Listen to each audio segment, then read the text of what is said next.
2022년 두 번째 주일입니다.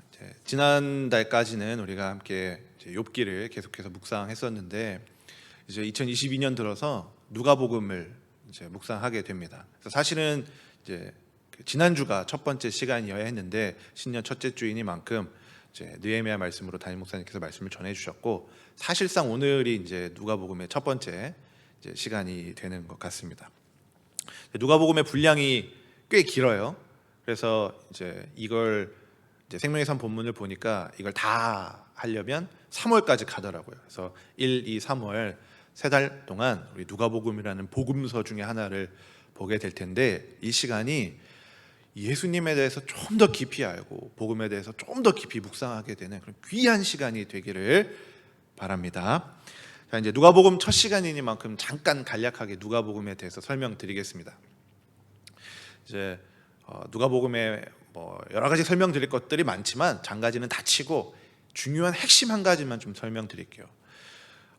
누가복음이 말하고자 하는 것이 뭐냐면, 누가복음의 핵심을 한마디로 정의내리면 하나님의 계획과 성취입니다.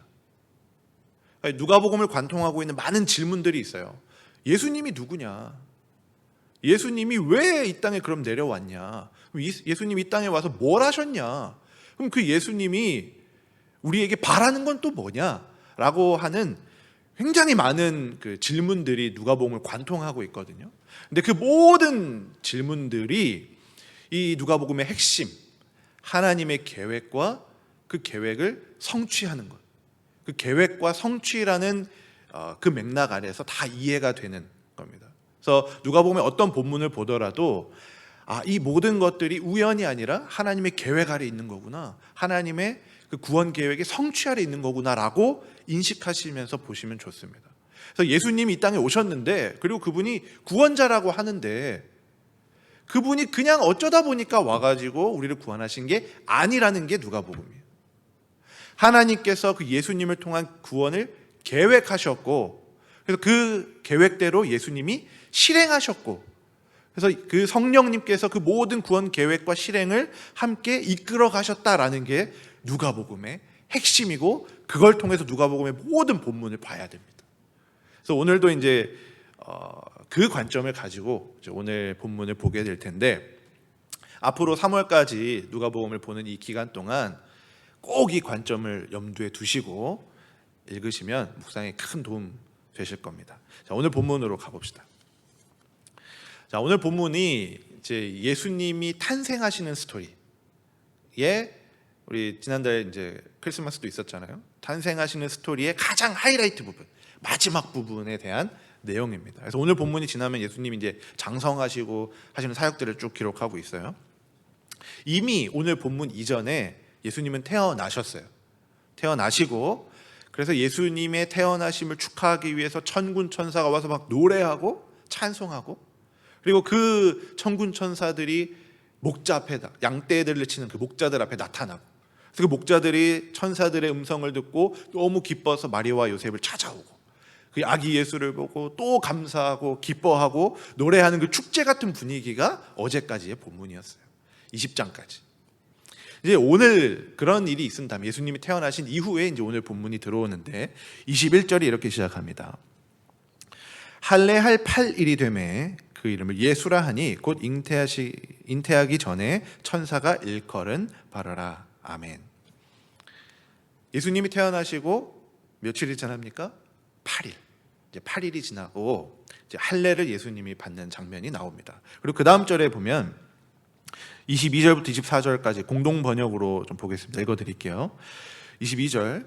그리고 모세가 정한 법대로 정결 예식을 치르는 날이 되자 부모는 아기를 데리고 예루살렘으로 올라갔다. 23절. 그것은 누구든지 첫 아들을 주님께 바쳐야 한다는 주님의 율법에 따라 아기를 주님께 봉헌하려는 것이었고, 또 주님의 율법대로 산비둘기 한 쌍이나 집비둘기 새끼 2마리를 정결례의 제물로 바치려는 것이었다. 아멘. 지금 이게 21절부터 24절까지 무슨 장면이냐면, 율법에 이스라엘 공동체 안에 아기가 태어나면 해야 되는 여러 가지 규례들이 있어요. 규정들이 있어요. 이제 그것을 이제 지켜나가는 장면이 21절부터 24절입니다. 이제 세 가지 총 그 율법의 규례가 있는데 그 중에 마리아와 관련된 건 하나 빼고 두 가지, 예수님과 관련된 두 가지만 좀 볼게요. 뭘 하셨냐면 하나는 할례를 받으셨고 다른 하나는 장자를 하나님께 드리는 장자 구속의 제사를 드렸어요. 두 가지입니다. 이 두 가지 할례와 장자법을 짧게 설명드리면, 할례는 아마 다들 너무 잘 아실 거예요.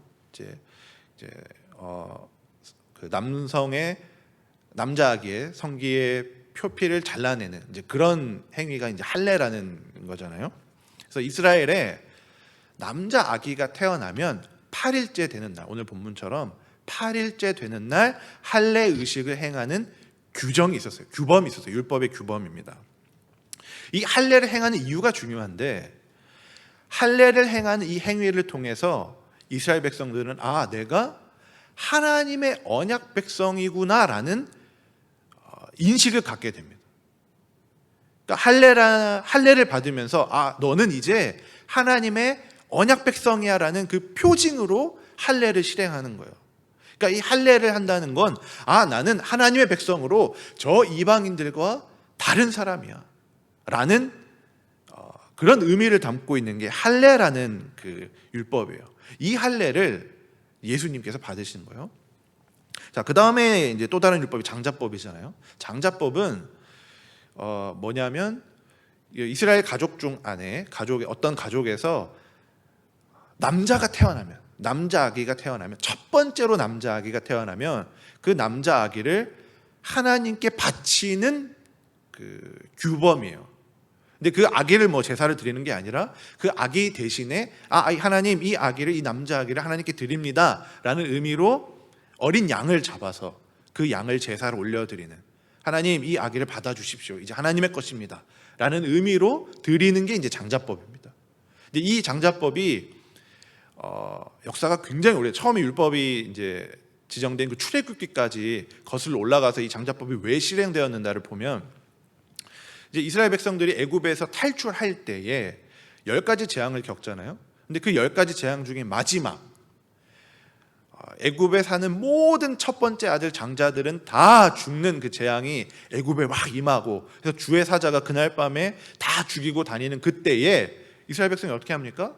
어린 양을 잡아다가 그 피를 문설주에 바르면 주의 사자가 그 피를 보고 그냥 넘어가는, 패스오버하는, 그게 이제 유월절과 오늘 이 장자법의 기원이에요. 그래서 하나님께서 그 법을 지켜라, 이 일을 기념하여 첫 태생 남자 아이들은 나에게 바쳐라, 그 생명이, 그 모든 것이 나에게 속했다라는 의미로 이 법을 제정해 주셨습니다.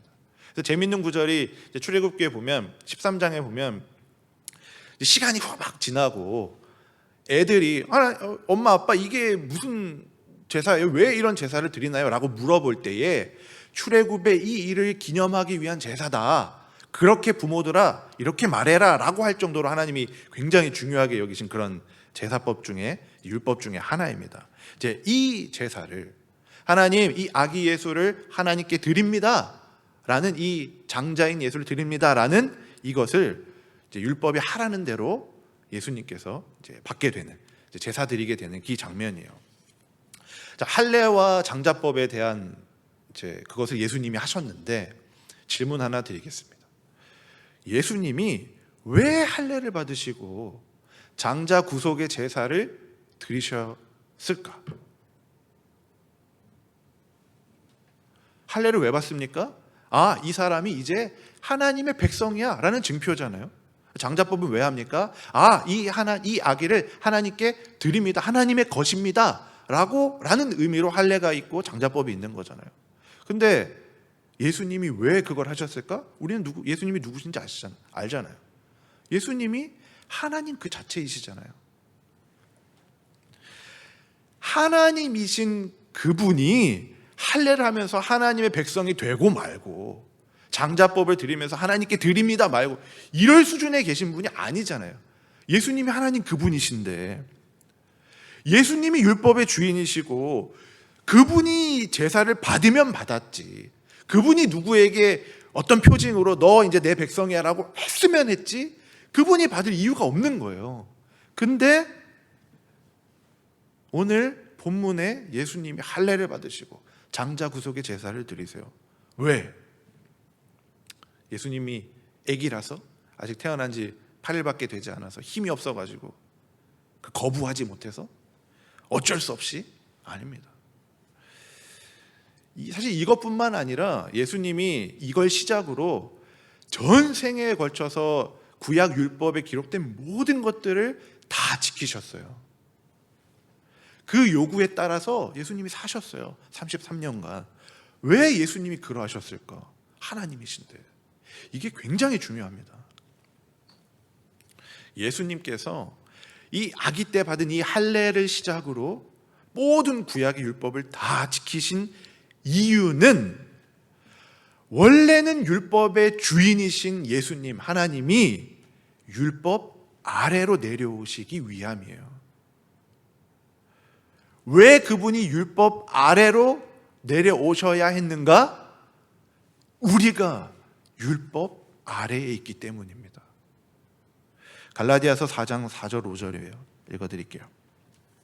때가 차매 하나님이 그 아들을 보내사 여자에게 나게 하시고 율법 아래에 나게 하신 것은, 5절, 율법 아래에 있는 자들을, 우리를 속량하시고 우리로 아들의 명분을 얻게 하려 하심이라. 아멘.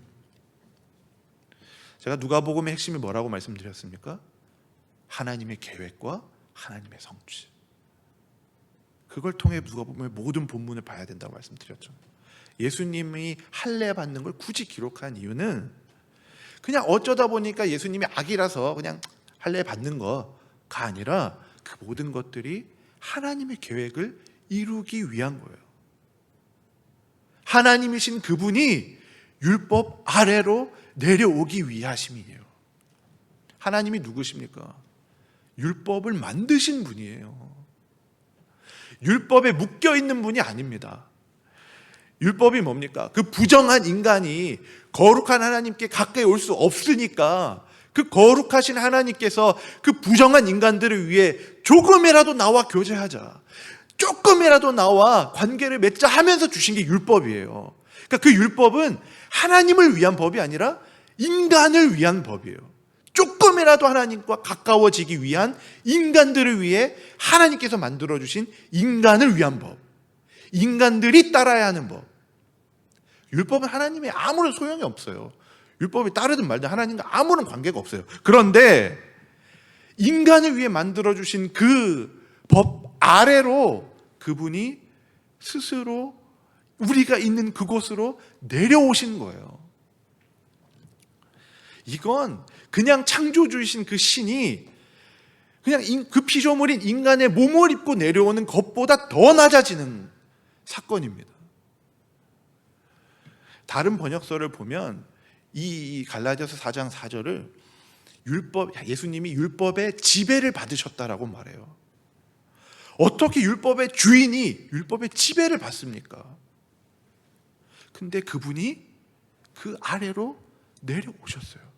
율법 아래로 율법의 지배를 받으셨어요. 왜? 그곳에 우리가 있으니까. 그곳에 우리가 있으니 그 우리를 속량하기 위해서, 우리 대신 그 율법을 짊어지기 위해서, 우리가 아무리 해도 그 율법의 요구를 만족할 수 없으니 그분이 대신 짊어지기 위해서. 그래서 결국에 우리에게 무엇을 주십니까? 아들의 자격, 아들의 명분을 주시는 거예요.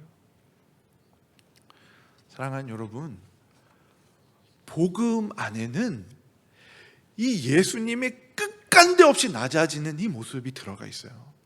우리가 너무 쉽게 예수님이 우리를 구원하셨습니다, 예수님이 우리를 구원하셨어요, 이걸 너무 그냥 쉽게 약간 교회가 내거는 무슨 문구처럼 그렇게 그냥 쉽게 말해서는 안 되는 거예요. 그분이 우리 옆에 오셨다는 것이 얼마나 위대한 포기인지, 얼마나 위대한 겸손인지, 얼마나 위대한 낮아지심인지, 복음 안에 얼마나 위대한 것들이 들어있는지 우리가 알아야 되는 거예요. 그래서 우리가 정말 그 예수님이 우리를 어떻게 구원해 나가셨는가를 알게 되면 알게 될수록 우리의 고개를 들 수가 없는 거예요. 겸손할 수밖에 없는 거예요. 그냥 내가 교회 다니니까 예수님 믿으니까 그냥 좀 겸손하게 살아야지. 저 사람 그래 나보다 좀 낮게 여겨줘야지. 이 정도 수준이 아니에요. 그리스도인의 겸손은 예수님의 그 낮아지심을 아는 겁니다. 사랑하는 여러분, 우리가 정말 이 복음의 깊이와 복음의 넓이를 정말 깊이 알았으면 좋겠어요. 그래서 예수님께서 우리를 위해 무엇까지 포기하셨는지, 무엇까지 낮아지셨는지, 어디까지 겸손하셨는지를 우리가 깊이 깨닫기를 주님의 이름으로 축원합니다. 다시 본문으로 돌아가서 예수님의 그 모든 율법의 예식이 끝났어요. 그리고 한 사람이 등장합니다. 25절이에요. 예루살렘에 시몬이라는 사람이 있으니 이 사람은 의롭고 경건하여 이스라엘의 위로를 기다리는 자라. 성령이 그 위에 계시더라. 시몬이라는 사람은 성경에 기록이 많이 없기 때문에 이제 뭐 크게 말씀드릴 건 없지만 그래도 모든 학자들이 공통적으로 이야기하는 건 시몬이라는 사람은 그래도 유대인들 중에서는 명망 있는 좀 인기가 있는 그런 사람이었을 것이고 또 나이가 많은 노인이었을 것이다 라는 게 이제 학자들의 공통적인 의견이에요. 이 시몬에 대해서 성경은 오늘 본문에서 의롭고 경건한 자라고 평가 내립니다. 성경을 보면 성경에 의로운 자라고 평가받는 사람들이 몇몇 있어요. 대표적인 사람이 저희가 우리가 지난 날까지 봤던 욥이잖아요. 욥 의롭다라는 평가를 받았잖아요. 근데 우리가 이런 의롭다라고 경건하다라는 표현을 성경 속에서 만날 때에 우리가 오해하지 말아야 되는 게 있는데, 성경은 누군가를 향해서 의롭다, 경건하다라고 평가 내릴 때 그 사람이 뭐 이것도 하고 저것도 하고 경건하기 위해서 막 이런 건 저런 것들을 했기 때문에 그 사람을 그렇게 평가하는 게 아닙니다. 성경이 누군가를 향해 의롭다라고 말할 때는 그 안에 관계의 개념이 들어가 있어요. 그러니까 관계의 개념으로 그 의로움을 이해하셔야 돼요. 어떤 사람이 하나님과 바른 관계에 있는 것. 그래서 그 사람이 하나님과 바른 관계에 있어서 하나님을 너무 깊이 사랑하는 것. 그 사랑 때문에 하나님과 더 바른 관계를 맺고 싶어서 하나님께서 말씀하시는 그 모든 율법과 규례들을 지켜나가는 것. 그럴 때 성경은 그 사람을 향해서 의롭다라고, 경건하다라고 평가 내리는 거예요. 그래서 이제 예수님 시대의 바리새인들, 종교 지도자들, 제사장들이 의롭다라는 평가를 받지 못한 거예요. 오히려 예수님을 향해 독사의 자식이라고, 그런 평가를, 위선자들이라고. 왜냐하면 그들 마음 안에는 하나님을 향한 사랑이 없거든요. 하나님과의 바른 관계가 맺어져 있지 않거든요. 제가 오늘 본문을 계속 묵상하면서 좀 들었던 생각이, 정말 우리도 좀 이 성경이 말하는 의롭다라는 평가를 좀 받았으면 좋겠다. 우리도 좀 하나님 깊이 좀 사랑했으면 좋겠다. 우리도 좀 예수님을 정말 마음 깊이 사랑했으면 좋겠다. 이런 생각이 드는 거예요. 우리가 그 당시 바리새인들, 제사장들처럼 교회에서 막 여러 가지 수고하고 헌신하고 애쓰고 봉사하고 그런다 하더라도 하나님을 향한 바른 관계와 하나님을 향한 사랑이 우리 안에 없으면 그 모든 것들은 아무 의미 없는 거예요. 그건 그냥 내 만족 채우는 거예요. 봉사하는 나를 향한 내 만족, 수고하고 애쓰는 내가 만족스러운 거예요. 하나님을 사랑하지 않는데 백날 첫날 봉사하고 수고하고 애쓰는데 그게 무슨 의미입니까? 교회에서 그런데 무슨 의미예요 그게? 그냥 차라리 그 마음이 없다면 다 내려놓고, 그 모든 것들, 내가 짊어지고 있는 것들 다 내려놓고 하나님만 사랑하기 위해서 애쓰는 게 더 맞는 건 아닙니까? 그분 사랑하기 위해서. 그게 먼저 아닙니까? 제발 부탁드리는 건 교회 사역으로, 교회 어떤 것으로 내 만족 채우려고 하지 말아 주십시오. 교회는 내 만족 채우려고 있는 곳 아닙니다. 교회는 하나님 사랑하는 사람들이 모인 곳이에요.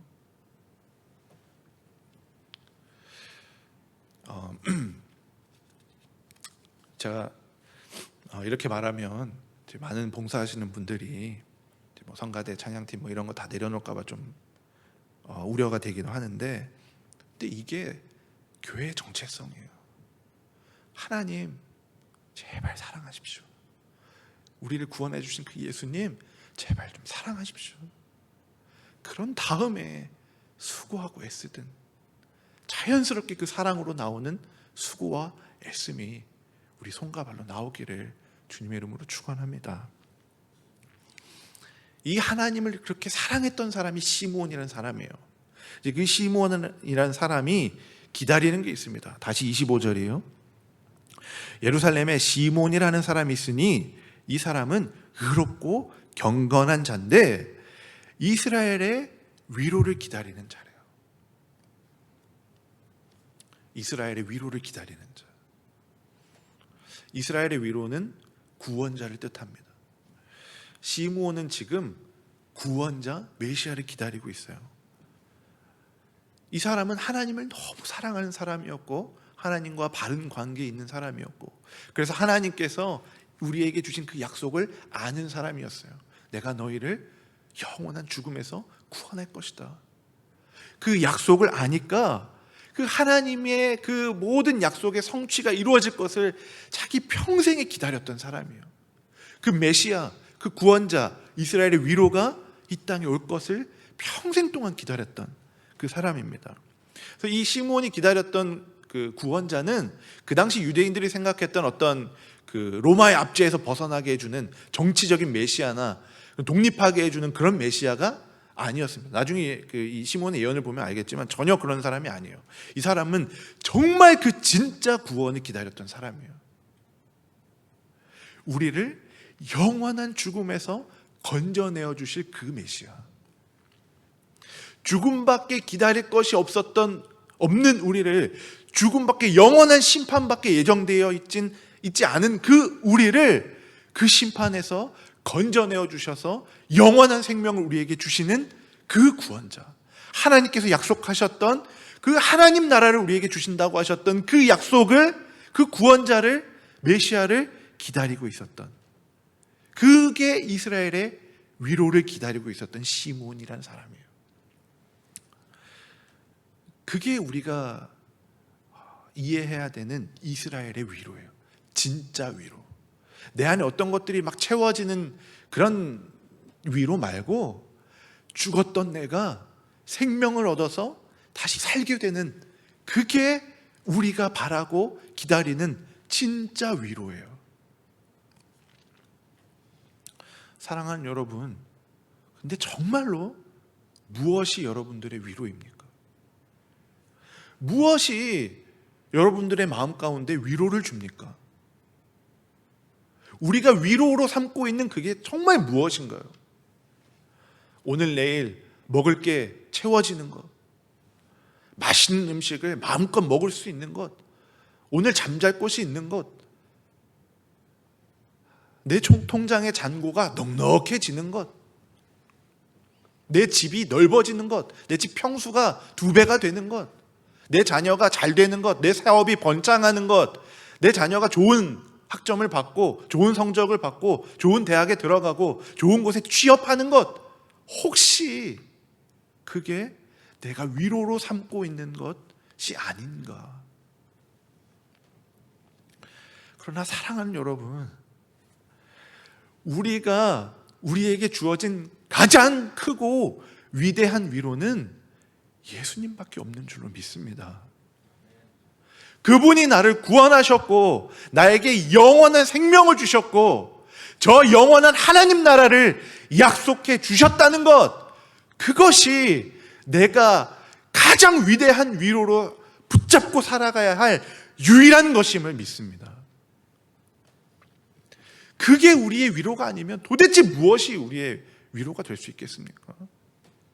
사랑하는 여러분, 이 세상에 썩어질 그런 위로 말고 영원한 하나님의 나라, 예수 그리스도의 그 구원, 그분만을 우리의 위로로 삼고 살아가는 저와 여러분 되기를 주님의 이름으로 축원합니다. 다시 본문으로 가세요. 이 오늘 등장하는 이 시므온은 성령 충만한 사람이었어요. 이때도 성령은 이미 계셨습니다. 이제 그날따라 성령께서 시몬에게 감동을 주세요. 그래서 성전으로 갑니다. 그리고 그때 마침 아기 예수의 그 예식을 치르러 온 마리아와 요셉을 만나요. 우리는 이 성경에서 그날 마침 그때 이걸 보면서 아, 하나님의 계획과 성령의 인도하심이구나 라고 이제 이해할 수 있는 거죠. 그리고 이제 이후에 오늘 2장 이후에 있는 38절에 보면 안나라고 하는 선지자도 등장하는데 그 안나도 그때 마침 성전에 나오게 되고 예수님을 마침 그날 오신 예수님을 만나게 돼요. 그리고 두 사람이 공통적으로 이야기하는 것, 예수님이 메시아구나, 이 고백을 2장에서 하게 되는 겁니다. 시몬은 성령 충만한 사람이었습니다. 그래서 이 사람이 예수님을 딱 보자마자 아, 이 아기 예수가 구원자시구나, 우리를 구원할 이스라엘에게 우리에게 위로를 주시는 바로 그 메시아구나 알게 됩니다. 평생 기다려왔던 그분을 지금 만나게 된 거예요. 이 시므온이 그 평생을 기다려왔던 이 감격과 감동을 가지고 그 떨리는 마음 가지고 아기 예수는 안아들어요. 그리고 하나님을 찬송합니다. 28절, 시몬이 아기를 안고 하나님을 찬송하여 이르되, 29절, 주제여 이제는 말씀하신 대로 종을 평안히 놓아주시는도다. 시몬은 성령의 감동, 그 지시를 받은 게 있어요. 구세주를 보기 전에 죽지 않을 거야 라는 그런 지시를 받은 적이 있어요. 근데 이 시몬이 이제 구세주를 만났어요. 그러니까 자연스럽게 고백하는 거예요. 주님, 내가 예수님을 만났으니 이제 죽어도 여한이 없습니다. 죽어도 됩니다. 근데 제가 이 오늘 본문에 나오는 이 시므온의 마음을 좀 한번 깊이 묵상해 보고 있는데, 이 시므온의 말이 아, 정말 주님을 깊이 만난 사람들의 고백이 되겠구나라는 생각이 드는 거예요. 주님을 만났으니까 내가 영원한 생명을 얻었고 저 천국에 대한 소망이 있으니까 이 땅에 미련이 이제 없는 거예요. 그러니까 시므온이 아, 주님 이제 죽어도 여한이 없습니다. 내가 구원을 보았습니다. 제가 좋아하는 목사님 한 분이 이런 이야기를 하셨어요. 설교 중에 이 땅에 오래 살아봐야 뭐하냐는 거예요. 그 성도들한테 이제 말씀하시기로는 제발 내 건강 위해서 기도하지 말라고, 나 빨리 저 천국에 가도 괜찮으니 제발 그 시간에 다른 기도하시고 건강 위해서 기도하지 마라. 오래 살아봐야 이 땅에 죄밖에 더 짓겠냐, 뭐 이런 말씀을 하신 걸 들은 적이 있어요. 이제 그 목사님 말씀이 좀 극단적이긴 하지만 영 틀린 말은 아니라는 생각이 막 드는 거예요. 우리도 마찬가지 아니에요? 우리도 예수님을 만나고 저곳에 영원한 생명이 있다라는 것을, 아니 나에게 영원한 생명이 있어서 저 하나님 나라가 약속되어 있다라는 것을 내가 이제 알았잖아요. 그 정말 좋은 것이 그곳에 있다라는 걸 우리가 알았는데 그럼 빨리 그곳에 가고 싶지 않겠습니까? 그게 진짜 예수님 만난 사람들의 고백이 되는 거 아니겠습니까? 이 땅에 굳이 썩어질 것들을 성하게 움켜쥐기 위해서 아둥바둥할 이유가 없는 거예요. 더 좋은 게 저기 있으니까. 그러니까 자연스럽게 하나님, 마라나타, 주님 오십시오, 빨리 가고 싶습니다, 이런 고백이 그냥 자연스럽게 나오는 거 아니겠습니까? 자, 그런데 그럼에도 하나님이 우리를 바로 데려가시지 않아요. 그곳으로 이 땅에 남겨두시는 이유가 있어요. 그게 뭐냐면 복음 전하라고, 네가 받은 그 생명 전하라고, 네 삶이 예수님 닮아서 살아가라고. 그래서 그 삶을 통해 복음이 너를 보는 자들마다 복음을 알게 하라고, 예수를 알게 하라고. 오늘 시몬이 주님을 본 것처럼 너를 통해 예수를 보게 하라고. 그래서 우리가 아직 이 땅에 남아있는 거예요. 그게 우리의 사명이에요. 그러니까 오늘 시몬의 고백이 주님, 나 이제 여한이 없습니다. 데려가세요로 끝나지 않는 거예요. 30절 보겠습니다. 내 눈이 주의 구원을 보았사오니 31절 이는 만민 앞에 예비하신 것이요 32절 이방을 비추는 빛입니다. 주의 백성 이스라엘의 영광입니다. 시몬이 드디어 주님을 만났어요. 메시아를 만났습니다. 구원자를 만났어요. 근데 이제 보니까 그 구원자가 나만을 위한 구원자가 아니라는 거예요. 만민을 위해 예배해 놓으신 것, 이방을 위한 빛이구나. 나를 위한 것이 아니라 모든 사람들을 위한 하나님의 빛이구나. 예비해 놓으신 계획이구나. 그걸 지금 시몬이 고백하고 있는 거예요. 이 시몬이 성령이 충만하니까 아무도 하지 못했던 이 고백을 지금 하고 있는 거예요. 이게 왜 아무도 하지 못하는 고백입니까? 그 당시 유대인들의 생각을 한번 들어가 보세요. 그 당시 유대인들의 머릿속에는 선민 사상이 가득 자리 잡고 있었어요. 내가 하나님의 백성이라는 거예요. 너가 아니라, 이방인 너가 아니라 내가 하나님께 택함 받은 백성. 그래서 나를 구원하고 내가 하나님 앞에 나 혼자 빚을 받고, 그게 이제 유대인들의 머릿속을 지배하고 있었던 생각들이에요. 분명히 하나님께서 출애굽, 그 옛날 출애굽 6장에 내가 이스라엘 너희를 통해 열방의 복음을 알게 할 것이다. 너희를 통해 모든 열방을 구원할 것이다 라고 분명히 약속하셨는데 그걸 다 까먹었어요, 이스라엘이. 그리고 그냥 내가, 나만, 나를 위한 구원, 그것만이 머릿속에 유대인들 속에 있는 거예요. 심지어 예수님의 제자들조차 그 생각을 벗어버리는데 오랜 시간이 걸려요.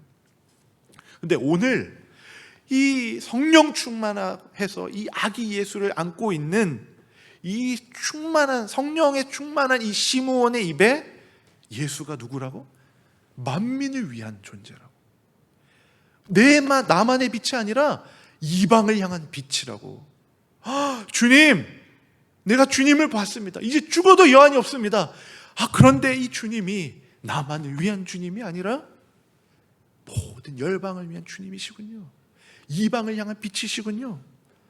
그것을 위한 계획이군요. 이 고백을 하고 있는 거예요. 이게 우리가 가져야 되는 사명이에요. 예수님께서 말씀하시잖아요. 지상명령 내리시잖아요. 예루살렘과 온 유대와 사마리아와 땅끝까지 이르러 내 복음을 전해라.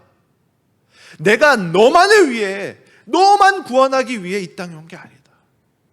땅끝까지 이르러 만민을 위해서 이방의 빛으로 이 땅에 오셨다. 이게 우리의 사명이 되어야 될 줄로 믿습니다.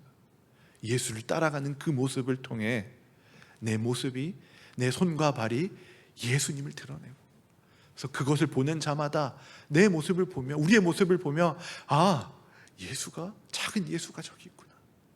복음이 바로 저것이구나. 이걸 알게 되는 것. 그게 우리의 사명인 줄로 믿습니다. 근데 시므온의 말이 여기서 끝나지 않습니다.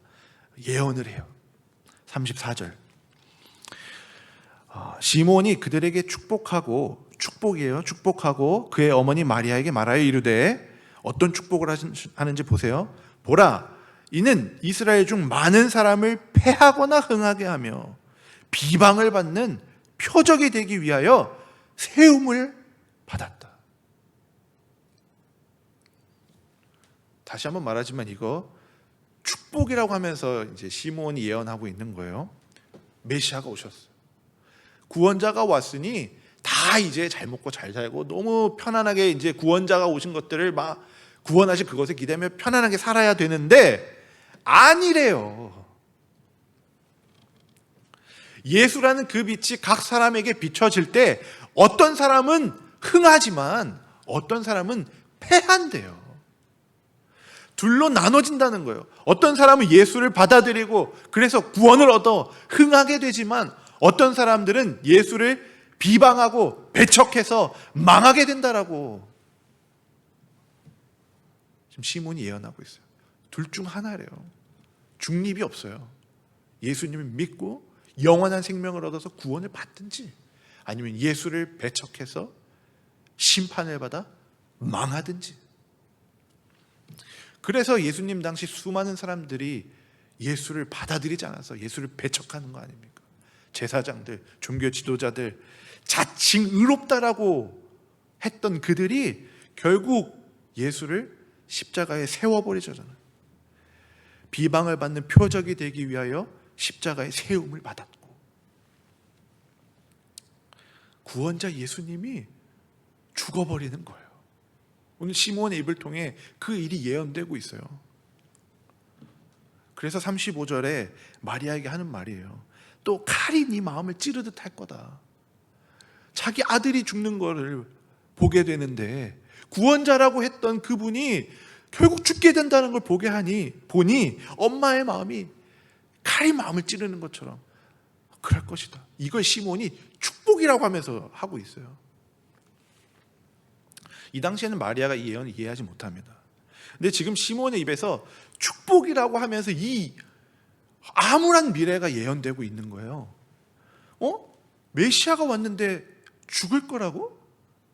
메시아가 왔는데, 구원자가 왔는데 많은 사람이 패할 거라고?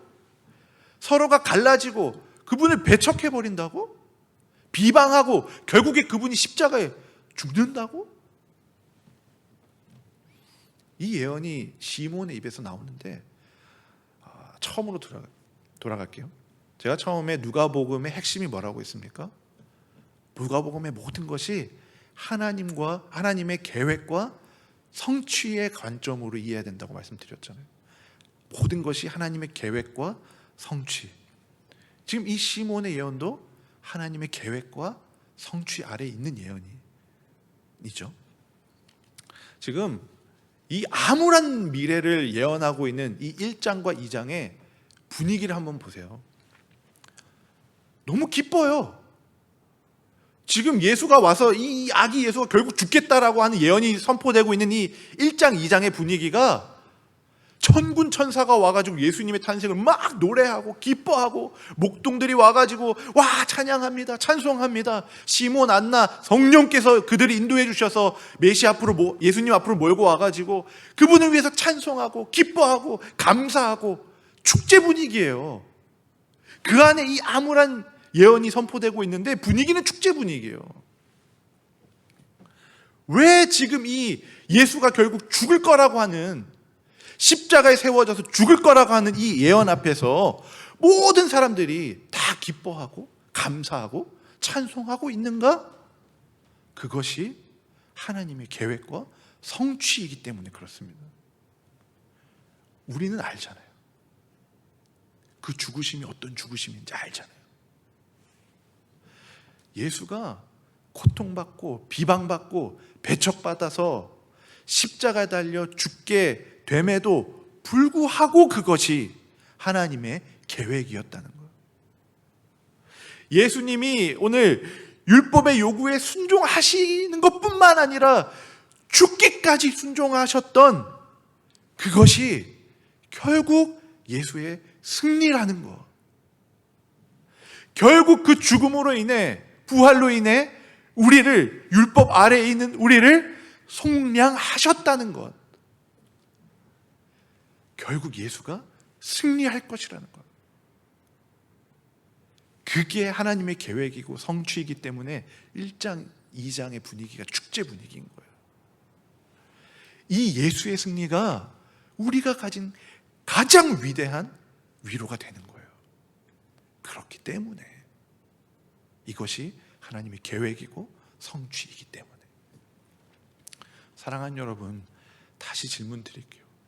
무엇을 우리의 가장 크고 위대한 위로로 삼고 사시겠습니까?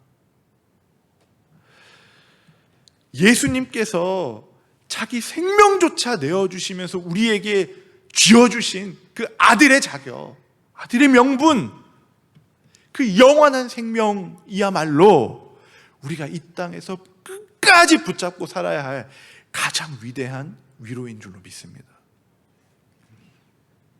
율법 아래로 내려오셔서 죽기까지 순종하신 그 예수님께서 약속하셨잖아요. 너와 동행할 거라고. 우리와 여전히 동행하고 계신다라는 그것이 우리의 가장 위대하고 가장 큰 위로가 되는 줄로 믿습니다. 사랑하는 여러분, 그 가장 위대한 위로 가지고 이 땅에 어떤 썩어질 그 위로들을 붙잡고 사는 것이 아니라 이 가장 위대한 위로 가지고 그 예수 그리스도를 향한 그 믿음 가지고 이 땅에서도 하나님의 나라를 살아내는 저 여러분 되기를 주님의 이름으로 축원합니다.